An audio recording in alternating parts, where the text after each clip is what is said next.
वैसे हिंदू बोर्ड का जज, फिर बात बराबरी की होगी।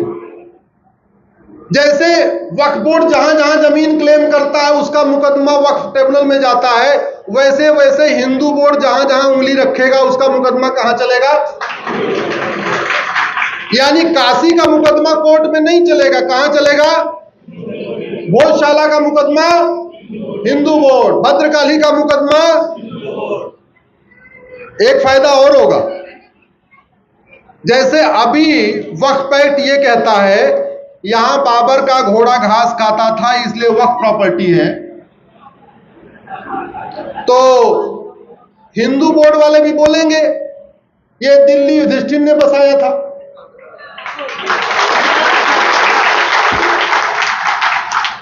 ये पूरा का पूरा राम की भूमि है, भगवान राम ने तो पूरा अखंड भारत बनाया था ना। जैसे वो कह रहे हैं इधर औरंगजेब की बकरी घास खाती थी, ये वक्फ प्रॉपर्टी हो गई। इधर हुमायूं का ये हो गया, इधर लोधी पता नहीं क्या करने आता था, ठीक है।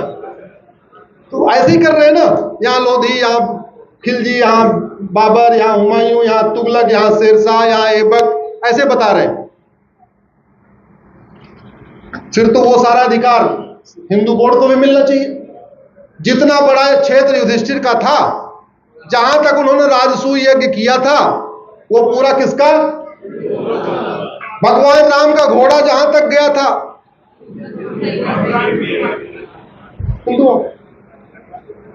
जिसको गाजियाबाद कहते हैं, पहले गजप्रस्थ था। पांडवों ने 5 गांव मांगा, उसमें से एक गांव गाजियाबाद था, जिसको गजप्रस्थ थे। तो पूरा पूरा गाजियाबाद किसका? भगवान कृष्ण ने दूसरा गांव मांगा था तिलप्रस्थ, जिसको आज की डेट में फरीदाबाद कहते हैं, तो पूरा फरीदाबाद किसका?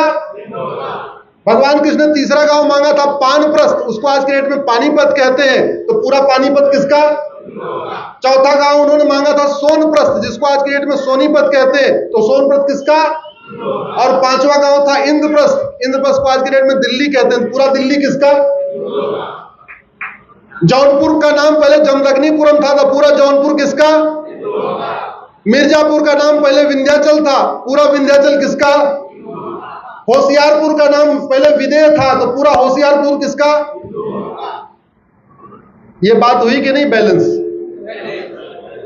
या तो भैया वक्फ एक्ट आप खत्म करो, और नहीं तो वक्फ एक्ट जैसा ही कानून बनाओ, हमें कोई दिक्कत नहीं। वो पिछले 500 साल की जमीन क्लेम कर पाएंगे, क्योंकि 15वीं शताब्दी के पहले हिंदुस्तान में कोई मुस्लिम था ही नहीं। बाबर से पहले भारत में कोई भी कन्वर्टेड हिंदू था ही नहीं। जितने कन्वर्टेड हिंदू आज आपको दिख रहे हैं सब बाबर के बाद आए। और यहां पूरा इतिहास है, पूरा भूगोल है, वेदों में लिखा हुआ है, कहां भगवान जमदग्नि का आश्रम था, कहां भगवान भारद्वाज, महर्षि भारद्वाज का आश्रम था, कहां कश्यप जी का आश्रम था, कहां किसका आश्रम था, पूरा लिखा हुआ है। फिर तो पूरा पूरा वो क्षेत्र किसका हो जाएगा?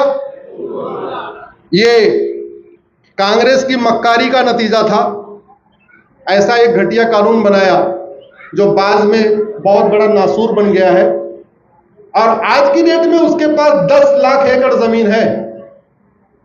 2-4 एकड़ नहीं, 10 लाख एकड़। मालदीव का क्षेत्रफल 75,000 एकड़ है, और भारत में वक्फ बोर्ड के पास 10 लाख एकड़ जमीन है। यानी भारत में वक्फ बोर्ड के ऊपर 13 मालदीव बन सकते हैं।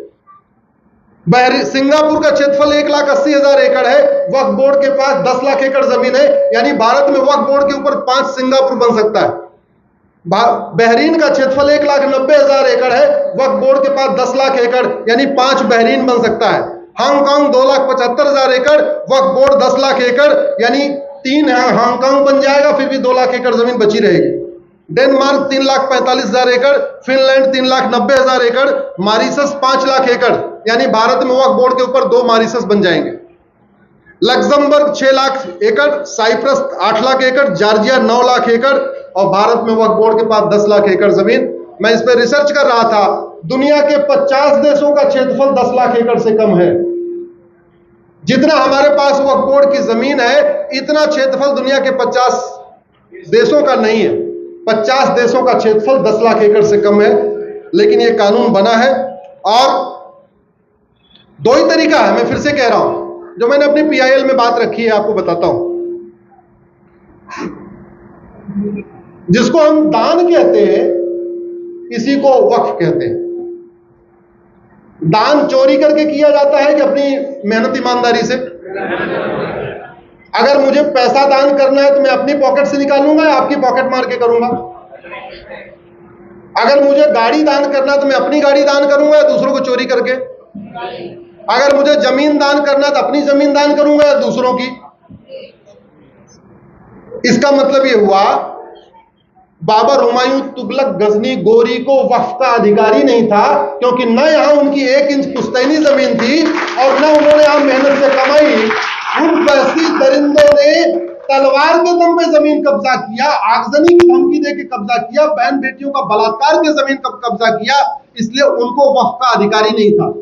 और जब मुगलों को वक्फ का अधिकार नहीं था तो उनके नवाबों और निजामों को भी वक्फ का अधिकार नहीं था, क्योंकि उनके नवाबों और निजामों को भी 1 इंच यहां पुश्तैनी जमीन नहीं थी। आजादी के समय 50,000 एकड़ जमीन, आज की डेट में 10 लाख एकड़ जमीन, 9.5 लाख एकड़ जमीन बढ़ गई। कैसे बढ़ी? जंगलों पे कब्जा, पहाड़ियों पे कब्जा, नदियों पे कब्जा, खेत खलिहानों पे कब्जा, गांव की ऊसर जमीन पे कब्जा, गांव की बंजर जमीन पे कब्जा, जो शादी विवाह के लिए जमीन छोड़ी जाती है उस पे कब्जा करते करते करते करते 10 लाख एकड़ जमीन हो चुकी है। ये सारी जमीन वापस होनी चाहिए। मैं आज निवेदन कर रहा हूं, या तो वक्फ एक्ट पूरी तरीके से खत्म किया जाए और नहीं तो वक्फ एक्ट जैसा ही सनातन एक्ट बनाया जाए।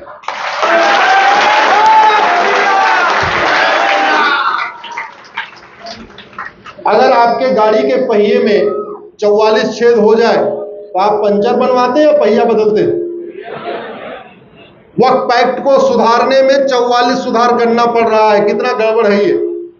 इसलिए मैं कह रहा हूं, जैसे 44 पंचर के बाद पंचर नहीं बनवाते, पहिया बदल देते हैं, वैसे 44 बदलाव करने की बजाय सीधे इस एक्ट को ही बदल देना चाहिए, खत्म कर देना चाहिए। सबके लिए एक समान दान संहिता, सबके लिए एक समान धर्मस्थल संहिता, मजहब के आधार पर कोई नियम नहीं, मजहब के आधार पर कोई कानून नहीं, जो कानून होना चाहिए सबके लिए एक होना चाहिए।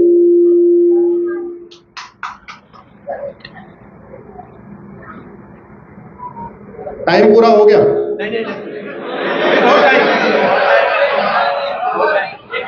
टाइम पूरा हो गया।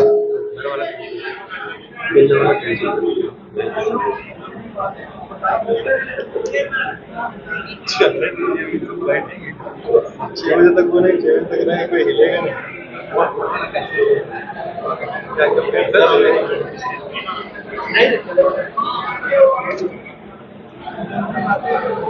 अरे चलेगा, चलेगा 1 घंटा।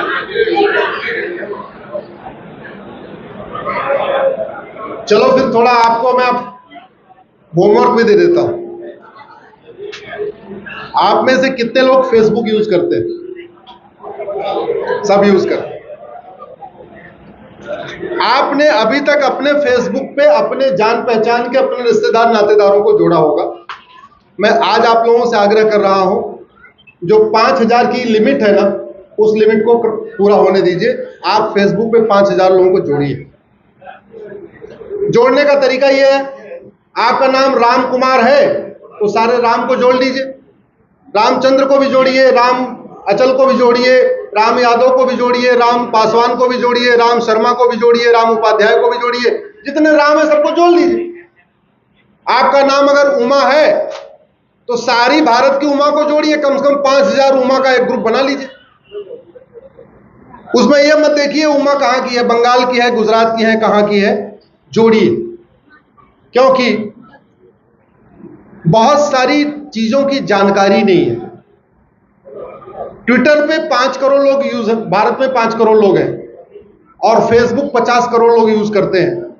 ट्विटर वालों को काफी कुछ जानकारी हो चुकी है, लेकिन उनकी संख्या टोटल 5 करोड़ है। जो सबसे बड़ा समूह है 50 करोड़ वाला, वहां हमारी रीच नहीं हो पा रही है। और हम लोग सोचते हैं नहीं फेसबुक तो आउटडेटेड हो गया। आपको बता दूं, सारे किसान, सारे मजदूर, गांव की रेडी पटरे वाले, सारे गोलगप्पे वाले, जितने हमारे भाई बहन हैं, सारे के सारे फेसबुक यूज करते हैं। फेसबुक यूज करने में शर्म की कोई बात नहीं है, उस पर दोस्तों की संख्या बढ़ाइए। हाँ, कोई उल्टी सीधी बात करे उसको ब्लॉक कर दीजिए, वो आपके हाथ में है, उसमें कोई दिक्कत थोड़ी है। और समस्याओं का मूल कारण और स्थायी समाधान लिखना शुरू करिए। भारत की जितनी समस्याएं हैं, इसमें से कोई भी समस्या लाइलाज नहीं है, इसमें से कोई भी समस्या ऐसी नहीं है जिसका इलाज न किया जा सके।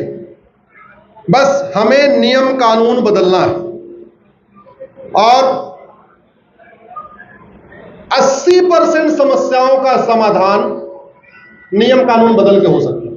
80%। दो तरीके की सोच होती है। मैं ये नहीं कहता कि कौन सी सोच ठीक है। कुछ लोगों का यह मानना है कि समाज बदलेगा तो व्यवस्था बदलेगी। मेरा यह मानना है कि व्यवस्था बदलने पे समाज बहुत तेजी के साथ बदल जाता है।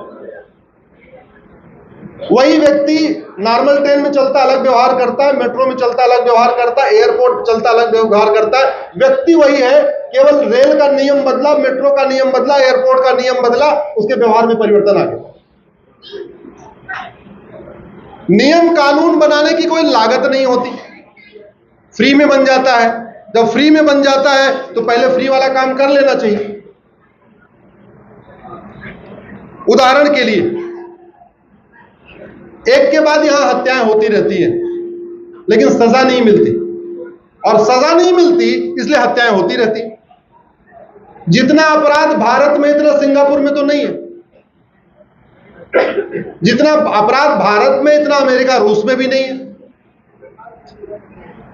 यहां तो हम लोग बार बार कहते हैं ना, हमारी एकता बढ़नी चाहिए। एकता में बाधक क्या है उसको समझिए। गांव में एकता टूटती कैसे है? एक व्यक्ति दबंग होता है, ध्यान से सुनिए कैसे एकता टूटती है। एक व्यक्ति दबंग है, वो चाहे वो किसी भी जाति का हो, वो अपने बगल वाले गरीब की जमीन पे कब्जा कर लेता है। तो दो लोगों में दुश्मनी हुई, 20 घर हैं लेकिन बाकी 18 घरों में एकता बनी हुई है। लेकिन हमारा न्यायिक सिस्टम क्या करता है? पूरे 20 घर को दो फाड़ कर देता है। क्यों? न्यायिक व्यवस्था यह कहती है गवाह भी चाहिए हमें। अब जब गवाह चाहिए तो जो दबंग है वो भी 10 गवाह लाता है, जो बेचारा गरीब है वो भी 10 गवाह लाता है, तो पूरा गांव दो फाड़ में हो गया। हमारी जो व्यवस्था है वो जब तक बदलेगी नहीं तब तक सामाजिक समरसता नहीं आएगी। जब तक आप गांव में कानून का खौफ नहीं पैदा करोगे, कोई व्यक्ति किसी की जमीन पे कब्जा न करे, कोई किसी की बहन बेटी को छेड़े ना, कोई किसी के साथ अत्याचार न करे, कोई किसी के साथ अपराध न करे, कोई पुलिस किसी को टॉर्चर न करे, जब तक ये व्यवस्था आप नहीं करोगे, आप शहरों में कोई भी बात कर लोगे, गांव में एकता आ ही नहीं सकती। हमारे देश की जो पहले न्यायिक व्यवस्था थी, छत्रपति शिवाजी महाराज के समय में देख लीजिए। छत्रपति शिवाजी महाराज के समय में 4 तरीके का फॉर्मूला था। जस्टिस विद इन आवर, 1 घंटे के अंदर फैसला। जस्टिस विद इन डे, 1 दिन के अंदर फैसला। जस्टिस विद इन वीक, 1 सप्ताह के अंदर फैसला। और कुछ केस होते थे जो थोड़ा लंबा चलते थे, तो उसकी जो टाइमलाइन थी जस्टिस विद इन मंथ थी, 1 महीने के अंदर फैसला हो जाएगा। छत्रपति शिवाजी महाराज के समय में कोई भी मुकदमा 1 महीने से लंबा चला ही नहीं। रानी अहिल्याबाई होलकर के राज्य में कोई मुकदमा 1 महीने से लंबा चला ही नहीं। राजा विक्रमादित्य के समय में कोई मुकदमा 1 सप्ताह से लंबा चला ही नहीं। यह हमारी व्यवस्था थी। और आज अब हो क्या रहा है? एक गरीब आदमी जमीन पे कब्जा करता है, एक दबंग। गरीब क्या करे? मना करता है, वो नहीं मानता, वो अपने अड़ोस पड़ोस के 4 को इकट्ठा करता है, उसका विरोध करता है। दबंग पुलिस वाले को 10,000 रुपए देता है, FIR करवा देता है। FIR हो गया, वो जेल गया। अब मुकदमा शुरू होता है, इधर से 10 गवाह चाहिए, उधर से 10 गवाह चाहिए। मुकदमा चलता है 30-40 साल तक। तो 40 साल तक वो गांव 2 फाड़ में टूट जाता है। अगर ये मुकदमा 6 महीने के अंदर डिसाइड हो जाए, साल भर के अंदर डिसाइड हो जाए, तो 40 साल तक गांव में 2 फाड़ नहीं रहेगा, धीरे धीरे गैप खत्म हो जाएगा, फिर लोग एक हो जाएंगे, लेकिन बढ़ता रहता है। जमीन के मुकदमे 30 साल 40 साल क्यों? क्योंकि भारत में झूठ बोलना पाप तो है, लेकिन झूठ बोलना अपराध नहीं। भारत में झूठी शिकायत करना गंभीर अपराध नहीं है, झूठा एफिडेविट फाइल करना गंभीर अपराध नहीं है, झूठी गवाही देना गंभीर अपराध नहीं है, झूठा मुकदमा करना गंभीर अपराध नहीं है, झूठा आधार बनवाना गंभीर अपराध नहीं है, झूठा राशन कार्ड बनवाना गंभीर अपराध नहीं है। तो हो क्या रहा है, आप फर्जी डॉक्यूमेंट बना लीजिए, फर्जी शिकायत कर लीजिए, फर्जी मुकदमों में झोंक दीजिए, लोग परेशान हैं, लड़े जा रहे हैं। जब तक भारत की न्यायिक व्यवस्था नहीं बदलेगी, तब तक भारत में शांति समृद्धि नहीं आ सकती, तब तक एक भारत श्रेष्ठ भारत बनाना मुश्किल ही नहीं, नामुमकिन है। मेरे साथ पीछे वो खड़े हुए हैं राजकमल जी, मुझे इशारा कर रहे हैं कि अभी यहां से इस्कॉन मंदिर भी पहुंचना है, इसलिए आप बात को अपनी खत्म करो। तो मैं अपनी बात खत्म कर रहा हूं, आप लोग जोर से उठ जाइए। मैं आगे आगे कुछ बोलूंगा, आप दोनों हाथ उठा के बोलिए, मुझे चाहिए आजादी, हमें चाहिए आजादी। आपको यही बोलना है, हम आगे आगे बोलते हैं। गुलामी के नाम से, गुलामी के निशान से, गुलामी के इतिहास से, गुलामी की कुरीतियों से, गुलामी की कुप्रथाओं से, गुलामी की शिक्षा से, गुलामी की चिकित्सा से, गुलामी की पुलिस व्यवस्था से, गुलामी की न्यायिक व्यवस्था से, गुलामी की चुनाव व्यवस्था से, गुलामी की संस्कृति से, घूसखोरी कमीशनखोरी से, नशा तस्करी मानव तस्करी से, माओवाद नक्सलवाद से, अलगाववाद आतंकवाद से, जिहाद मजहबी उन्माद से, रोहिंग्या बांग्लादेशी घुसपैठ से, जिहादी मिशनरी धर्मांतरण से, लैंड जिहाद लब जिहाद से, मजहब के आधार पर योजनाओं से, मजहबी नियम कानूनों से, मजहबी बोर्ड मजहबी मंत्रालय से। बोले भारत माता की, भारत माता की, भारत माता की। प्रतिज्ञा करना कि हम लोग QR कोड स्कैन करें।